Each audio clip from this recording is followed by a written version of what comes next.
嗨，亲爱的书友们，欢迎来到书海时光，一个为你每日推荐好书的心灵驿站。赶快关注我们，一起畅游书海，让阅读点亮每一天的精彩。大家好，欢迎来到今天的视频口播，我是你们的朋友，你的名字。今天我要为大家介绍一本震撼人心的书《绝教》。这本书的作者是日本新锐作家叶真宗显，他以细腻的笔触和深刻的洞察力，描绘了一个女性在绝望中寻找希望，在黑暗中追逐光明的故事。绝教不仅仅是一部小说，它更像是一面镜子，映照出我们每个人内心深处的挣扎与奋斗。这本书通过主人公铃木阳子的经历，向我们展示了一个人如何从社会的边缘走向自我觉醒，最终实现自我救赎的过程。它让我们思考，在面对生活的重重困境时，我们该如何保持内心的坚定与勇气。在开始之前，我想问大家一个问题：在你的人生中，有没有经历过那种让你感到绝望、无助，甚至想要放弃的时刻？也许你正经历着这样的时刻，或者你曾经经历过。那么，你是如何走出来的呢？今天我要为大家讲述的，就是一个关于绝境中重生、黑暗中寻找光明的故事。第一部分，绝望中的觉醒。绝教的故事从铃木阳子的视角展开。她是一个在东京打拼的普通女性，生活看似平静，却隐藏着无数暗流。随着故事的发展，阳子逐渐被卷入一系列不幸的事件中，失业、离婚、亲人的离世、经济的困境。这些打击让他一度陷入绝望的深渊。叶真宗显在书中运用了大量的心理描写，揭示了人在极端困境中内心的挣扎与自我怀疑。根据马斯洛的需求层次理论，当一个人的基本生存需求受到威胁时，心理状态会变得极其脆弱。然而，正是在这种极端情况下，人才有可能真正面对自己的内心，找到重新出发的力量。书中，阳子在绝望中开始反思自己的人生，他意识到自己一直活在别人的期待中，而忽略了自己真正的需求。这种觉醒让他开始重新审视自己的生活，并最终找到了属于自己的道路。叶真宗显在书中写道：绝望并不是终点，而是另一个开始。这句话深刻地揭示了阳子从绝望中觉醒的过程。通过阳子的经历，我们可以看到一个人在面对困境时，如何通过自我反思和内心觉醒找到新的方向。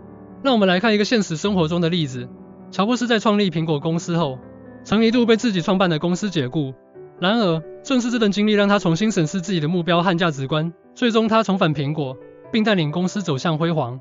这个例子告诉我们，绝望和困境并不可怕，关键在于我们如何面对和利用这些经历。第二部分，自我救赎与成长。在绝教中，阳子在经历了种种磨难后，开始了一段自我救赎的旅程。他不再依赖外界的认可，而是专注于自我成长和内心修炼。通过不断的努力和坚持，他逐渐找回了自信和生活的意义。心理学研究表明，自我救赎的过程实际上是一个自我认知和自我接纳的过程。通过正视自己的过去和错误，我们能够更好地理解自己，并找到内心的平静和力量。在书中，阳子通过冥想、阅读和写作等方式，逐渐实现了自我救赎。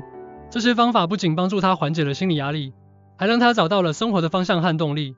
对于我们每个人来说，这些方法同样适用。通过冥想，我们可以更好地管理情绪；通过阅读，我们可以拓宽视野；通过写作，我们可以表达内心的感受。叶真宗显在书中写道：成长是一个不断失去和获得的过程。这句话精准地概括了阳子自我救赎的过程。通过不断的失去和获得，阳子逐渐找到了内心的平衡和生活的意义。另一个现实生活中的例子是奥普拉·温弗瑞。